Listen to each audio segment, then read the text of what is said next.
welcome back to the South Baltimore Now podcast. I'm Nate Carper, and today we're excited to welcome a special guest host to the show who embodies the spirit of Baltimore in every word she writes and every story she tells. I'd like to introduce you all to Jennifer Walker. Jennifer is not only a seasoned freelance writer and a captivating podcast host, also a fellow parent here on the peninsula. She's a Baltimore native, and we are so excited to have her join as a contributor here on southbaltimore.com. So Jen, welcome to the show. Hi, Nate. Thanks for having me on and for that really nice introduction. Kevin and I really appreciate you coming on and helping us out with some episodes here and there and just offering a unique perspective. As much as I know our audience loves to hear from two dads with our terrible dad jokes and whatnot, I think having you on is going to be awesome to shed some light on some different stories. So welcome to the show. And just curious, Jen, just to get to know you a little better, how long have you lived here in South Baltimore? Oh, let's see. About 12 years probably in South Baltimore. I'm from Baltimore originally, and I moved around a little bit after college. I was in Boston and I was in New York and came back about 15 years ago, lived in Mount Vernon for a few years, and I've been in South Baltimore ever since I was pregnant with our first child. So who's going to be 12 in June. Wow, time flies.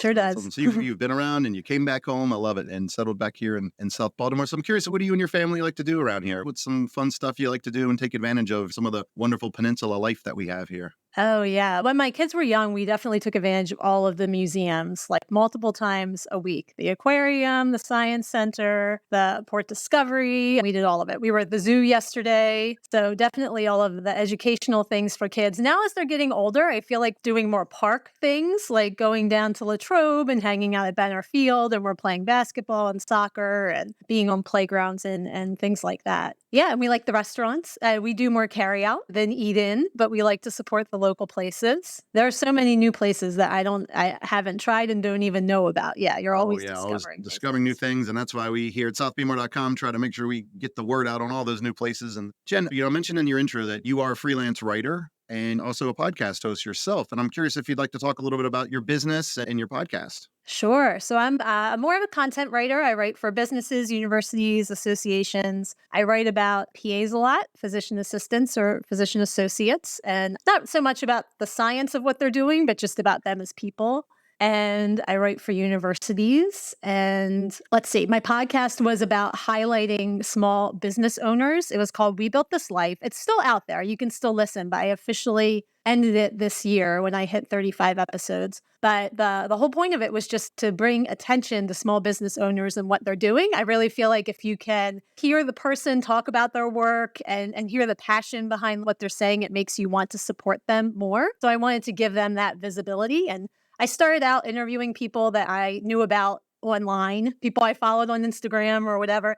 And then I switched to having this Baltimore focus, talking to small business owners in the city and really trying to shed some light on what we have here, like all around us. I encourage everybody to go check out We Built This Life. And actually, people can find you on your website, right? JenniferLWalker.com. Yep, that's where I have some of my old writing links. And this is a great reminder to update that, which I'll put on my schedule to do soon. And then my website for the podcast is WeBuiltThisLife.com. Myself as a freelancer, as an independent audio video producer, it inspired me as well because of hearing people's origin stories, how they built their business. It's just really cool to hear and inspiring for sure. So on today's episode, Jen, you're going to be interviewing Jean from Jean's Greens. Can you tell us a little bit about this interview and why you wanted to highlight Jean? Sure. I first learned about Jean from the signs that are around our neighborhood. Like if you've been by Federal Hill Park, I think even down by Latrobe, there's signs for Jean's Greens. And he has a CSA, but the model's a little bit different. So normally you buy into a CSA, you pay at the beginning of the year, and then you get vegetables for 5 months and you pick them up at a certain location. With Jean, he sends out a list every week of the produce he has, and you can pick and you can get it delivered that week. So you can really do it on a weekly basis. He does have subscriptions, but the weekly basis is nice, especially in the summer if you're traveling or whatever. So I really like that model. I used to work on a farm myself. My uncle had a farm, and I say it on the episode, I would wash vegetables and pick things, and it was a very small part of what goes into a farm. So I was interested in hearing from his perspective. We really appreciate you doing what you do here. Thanks so much for the opportunity, Nate, and thanks to everybody for listening. Awesome. And now, thank you all for tuning in. Here's to the show, Jean from Jean's Greens. Welcome to Jean Edwards from Jean's Greens. It's a farm in Westminster, Maryland that has a home delivery CSA model, which is interesting, a little bit different. And Jean also participated in the Winter's Farmers Market at Silo Point in South Baltimore. And you might recognize his name if you've been walking around the community and seen his signs all around. That's how I found out about Gene's Greens. And so I'm excited to hear his story today and for you to hear it too. Welcome, Gene. Hi. Hi. So first, I'd love to start at the beginning. Can you talk a little bit about how you first got into farming? Is it something that you grew up with or an interest that you developed later in life? Yeah, I grew up with gardening my whole life. I'm from Catonsville. We had a house right by UMBC with a little yard, and I was always in the garden, experimenting with plants and bugs and all kinds of stuff like that. So I was familiar with gardening my whole life. And what I do now is just that scaled way up. What kind of plants did you have in the garden when you were younger? We had green beans and squash that would just come out of nowhere. We didn't even have to plant them. We did a little bit of carrots and always liked Chinese lanterns, and dill was a good one because it's a host plant from the black swallowtail butterfly. So I used to take the little caterpillars and raise them into butterflies on the dill. And that was really fun. So you would just feed the dill to the caterpillars and then they go through their life cycle and Just throw some seeds down and they would grow. They would come and put them in a little cage, feed them. Yeah, and they'd go through the whole process. So you grew up with this garden. When did you think that you might want to do this? You might want this farming was going to be your business? Probably about 7 or 8 years ago is when we started. I worked for a farm 3 years prior to that and moved to the farm. And they gave me a garden spot. And I decided that I need to make more money. It's that simple. And using my skills, I used the garden to have a small CSA. It was 10 to 15 people. And it blew up with the deliveries. And during the pandemic, that hit. And there was all of a sudden this huge need for deliveries. So that really kicked things off.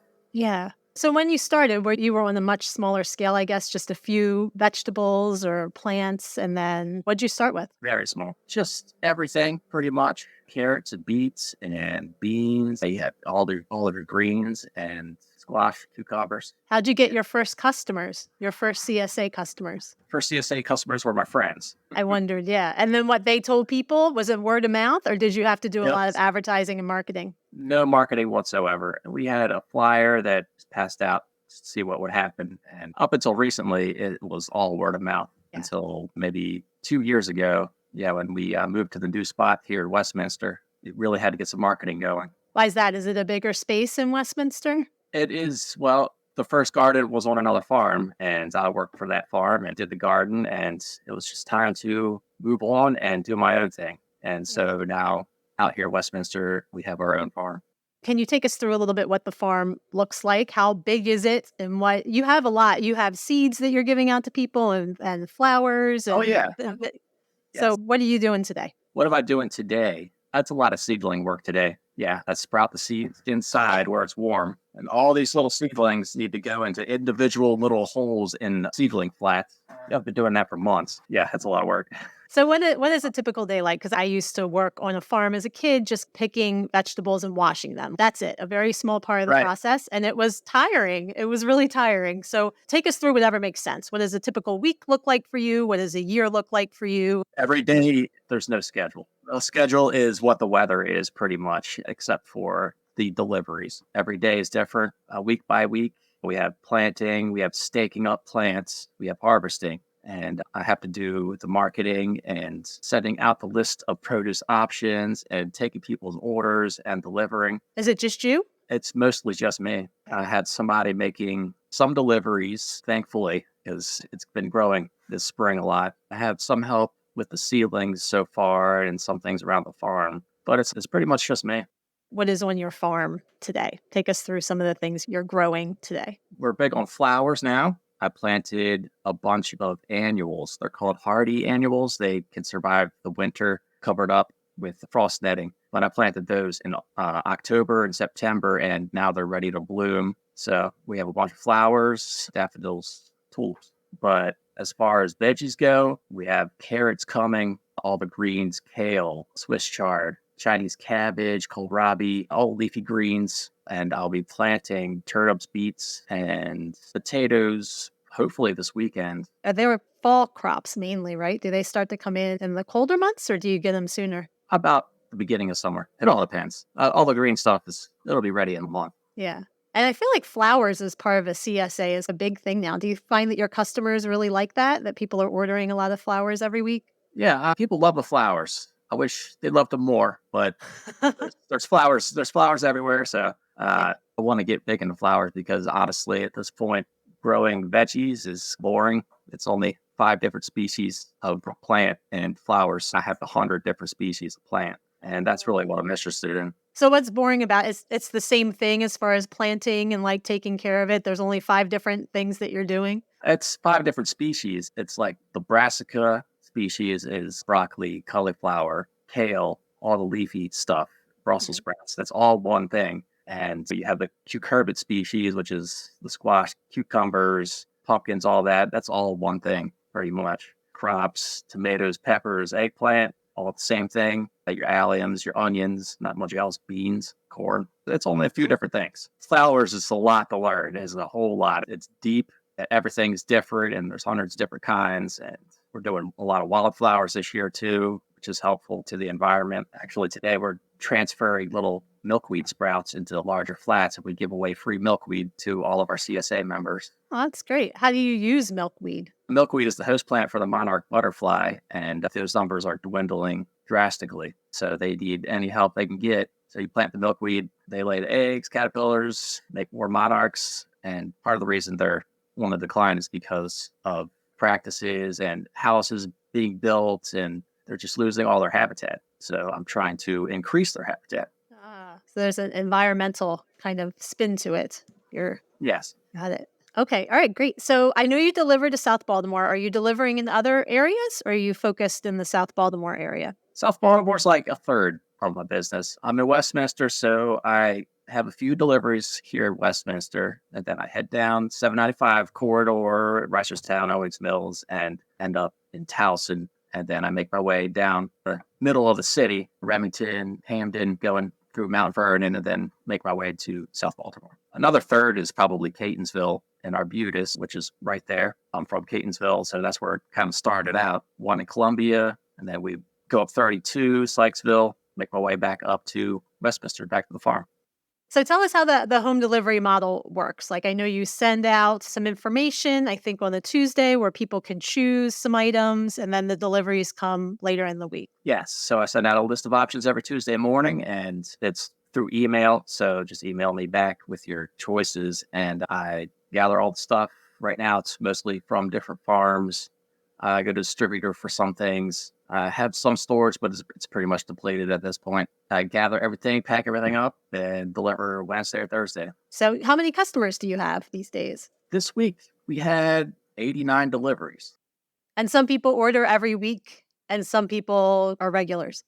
I give a small discount for signing up for the whole season. So it's 13 weeks. I do the season by at the actual start of the spring season to the summer season. But there's a small discount for that. I have about almost 50 signed up for the whole season. But I can't imagine it going so well. The goal was 80, and the season is barely even started yet. That's great. So only up from here probably, right? Yes. If it's up too much, I'll be in trouble. I'll figure it out. You have to look for some help. Yeah. Some more help, and I'll figure it out. What I do every day. Figure it out. With the regular CSA model, you have people like buying into it for the season. So if you have something happens with the weather and the crops don't grow as you expect them to or whatever, it's like people are buying into that, and you know that you still are going to get paid for your work. Even if with the weather, you can't control that, right? So it's like setting you up financially a little bit at the beginning of the season. Whereas if you have a home delivery model, maybe you don't see that benefit as much. Is that a challenge? The benefit is that I get to pick out the produce. Say if you want to go to a CSA pickup location and you have a box of lettuce, they choose the lettuce from, everybody's going to leave the small lettuces and take the big heads, right? But I can take the small heads and pack them up 2 at a time maybe and just distribute it that way. And that goes for a lot of other things. And I just grow a lot of stuff. And we also have a donation program where if you sign up for the whole season and you need to skip a week, we'll send 2 boxes of food to either Catonsville Emergency Assistance Food Bank or Church of the Redemption in South Baltimore, Locust Point. And that way, nothing gets wasted. And so I could just grow a bunch of extra. And if I need to harvest it now and send it somewhere, I still get paid a little bit extra to do that.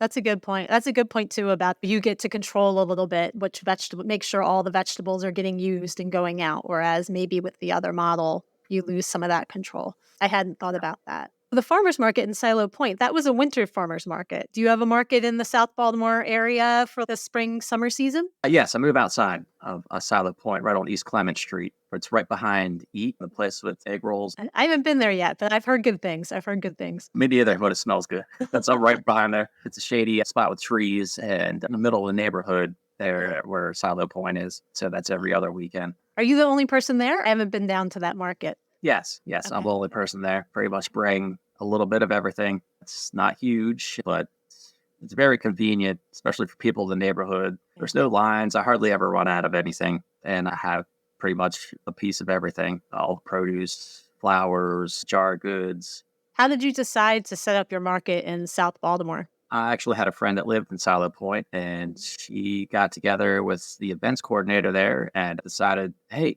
I have a friend that's a farmer, and we could really use a market here. I think people would really enjoy that, and they absolutely do. It's good to have connections. Yes. Definitely. My last question is that with Earth Day coming up on April 22nd, I was hoping you could talk a little bit about anything that you wish that people knew about being a farmer, supporting local farms, putting your investment into the community in that way. So one of our main goals is to improve nature rather than take from it. So we plant a lot of wildflowers, try to increase biodiversity instead of having a tractor go through and till up the soil and create havoc. We do pretty much everything by hand here. It's just better for the soil and better for the environment. I actually do have one more question. Could you talk about like what you find are your biggest successes, the things you're most proud of in relation to Jean's Greens, and what have been your biggest challenges and how you've addressed them? I think the biggest successes are just using all of my knowledge to create this thing that is doing very well. I have a degree in environmental science from Towson and master naturalist, master gardener training, and spent many winters researching and just seeing what to do as far as farming goes, and it's working out, and that's a huge thing for me. Issues, there's tons of issues, but nothing real huge. As there always is, yes. I think the biggest one is trying to find the balance. Everybody always talks about the balance of work and leisure. Like you have to have both. But doing this, I call it people have their 9 to 5. I call this my 5 to 9. And sometimes that's hard. So it does take up your whole day into your evenings, early mornings. Oh, yeah. Especially this time of year. Winter, not so much. You get a good break. But of course, dark and cold and wet. Can't really do much. So that's true. Hard. That's why I have the market every other weekend. I could not stand to do that every weekend. I have to get out, do some hiking, do some other stuff, travel a little bit. Of course. Yeah, you need the balance. What goes into preparing for the market? I harvest the day before and usually go get apples from Balger's Orchard in Westminster. I go get corn from Hampstead. So everything's super fresh. Make bouquets, just whatever I can find and that I think I could sell. I just get it and put it on the van and haul everything down there. Yeah. I imagine it takes some time for the setup, and then you have to take everything down. And so is it a pretty long day? Yeah. As a 3-hour market, it probably takes 10, 11 hours total at this market to have a 3-hour market. It puts it in perspective for sure. All right, Jean, we've talked a little bit about where everybody can find you. You'll be at the Silo Point Farmers Market outside every other week in South Baltimore. People can order on Tuesdays for home delivery on Thursdays. Where can people find you online? You can sign up to automatically receive the list on Tuesday at jeansgreensfarm.com. That's GENESGRENS farm.com. And you could just jump in anytime. I also have a whole list of plants that is going to be released this weekend. Tomatoes, peppers, eggplant, a bunch of flowers, herbs. So people might be really interested in that. A lot of heirloom varieties. Spring, summer stuff that's starting to come out. Yes. Thanks for your time today, Jean. Is there anything else you want to tell us before you sign off? I think I said it before, but free milkweed help out the monarch butterfly. Yeah. That's a great deal. For anyone in South Baltimore who has a yard, I love that idea. In the woods by your house. I don't know. But in a park. Yeah, put in some bushes, under some bushes, see what happens. All right. Thanks for your time today, Gina. I really appreciate it. Thanks a lot.